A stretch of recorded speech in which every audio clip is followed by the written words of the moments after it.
Joining us now is CBS News senior political analyst and 60 Minutes correspondent John Dickerson. We're happy to tell you that he's in the studio today. John, welcome. We are not relegating you to the kids' table. We're just practicing social distancing. We are very glad you are here, John Dickerson. And it's good to be near you, Gail. All right. Did I detect sarcasm? John, we're getting down to the nitty and the gritty. So the final campaigns.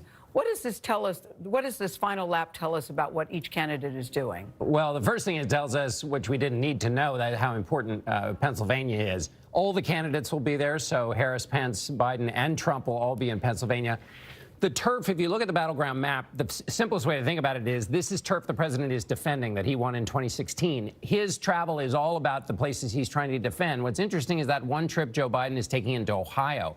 That's basically Biden going into the deeper, redder part of the map.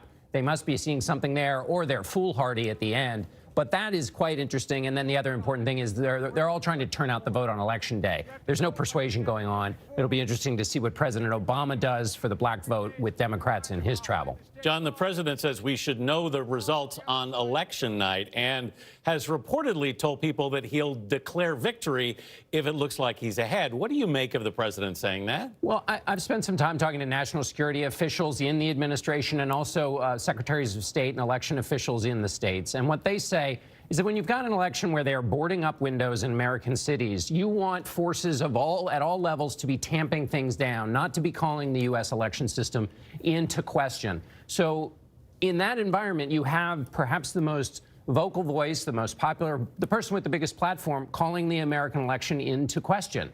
So the president is at odds with what his national security officials are trying to do. It's much actually like he's at odds with his health officials with respect to the pandemic. I know, John, you were in Arizona recently, and CBS News, as you know, is calling it a toss-up state. What other battleground states are you looking at?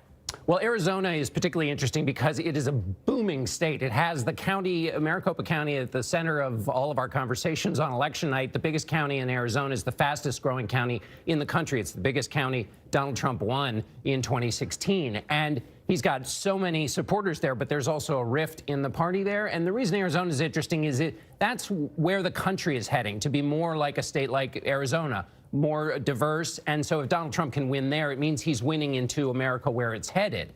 This election is about who's the candidate of the future and who's the candidate of the past, in part. And so Arizona is interesting that way. I'm really interested in East Coast states that report their results early. Yep. So that's Florida and North Carolina. They've been counting and tabulating and processing votes early. John, both candidates spending their last hours in Pennsylvania, hotly contested state, a key state.